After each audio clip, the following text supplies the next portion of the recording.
और जिन लोगों ने आस बना रखी थी कि सुप्रीम कोर्ट विपक्ष की भूमिका निभाएगा क्योंकि विपक्ष डगमगा गया है, वो सब उनका भरोसा इसीलिए टूट गया क्योंकि न गवई कुछ कर पाए न चंद्रचूड़ कुछ कर पाए। ये डेमोक्रेसी है, यहाँ सुप्रीम कोर्ट जनता के मिजाज के खिलाफ नहीं जा सकता। इसीलिए जस्टिस सूर्यकांत ने सरकार या विपक्ष के लिए नहीं, जनता के मिजाज को समझा है और जनता के हित में फैसले लिए हैं। तभी इस देश की सुप्रीम अदालत, इस देश की तमाम हाई कोर्ट अब मेडिकल इमरजेंसी की तरह आम आदमी की बातें सुनेगा। किसी आतंकवादी याकूब मेनन या किसी मामले में भगोड़ी किसी तिस्तासी तलवार के लिए नहीं।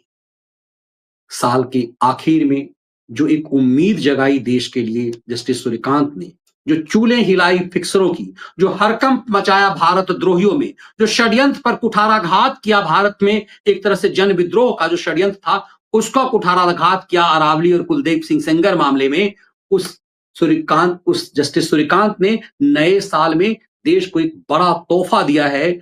मेडिकल इमरजेंसी की तरह सुप्रीम कोर्ट ही नहीं, देश के तमाम हाई कोर्ट में स्पेशल बेंच होगा और वो स्पेशल बेंच 24 घंटे काम करेगा। इसके लिए जजों की नियुक्ति कुछ हद होगी और वो जज 8-8 घंटे की इस तरह का एक कार्यकाल होगा। वो बेंच ही उसी ढंग की होगी को मेडिकल इमरजेंसी सुनेगा। आपको पता होगा कि फलाना फलाना जज है और आमतौर पे उस जज के घर पर मेंशनिंग होगी क्योंकि हाई कोर्ट और सुप्रीम कोर्ट के जो जज होते हैं उनके घर को भी सुप्रीम कोर्ट माना जाता है। हाई कोर्ट के जज के लिए यह माना जाता है कि जस्टिस जो होते हैं वो यदि किसी ट्रेवल में हैं तो वहां पर भी वो कोर्ट लगा सकते हैं।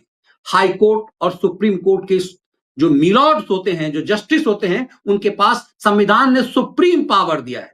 तो ये जो मेडिकल इमरजेंसी होगा, ये उन जजों को ये पता होगा कि ये आज की तारीख में आप छुट्टी पर नहीं जा सकते, आपके घर पे ही कोई मेंशनिंग हो सकती है क्योंकि आप ही इमरजेंसी जज हैं।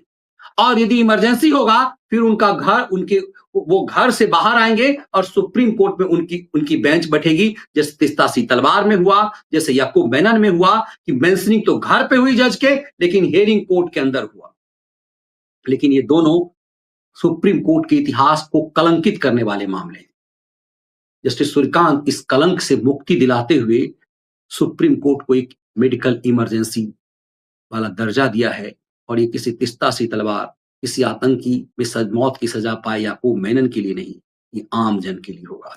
उम्मीद करें नया साल भारत की सुप्रीम अदालत को, भारतीय न्यायपालिका को नया सम्मान देगा।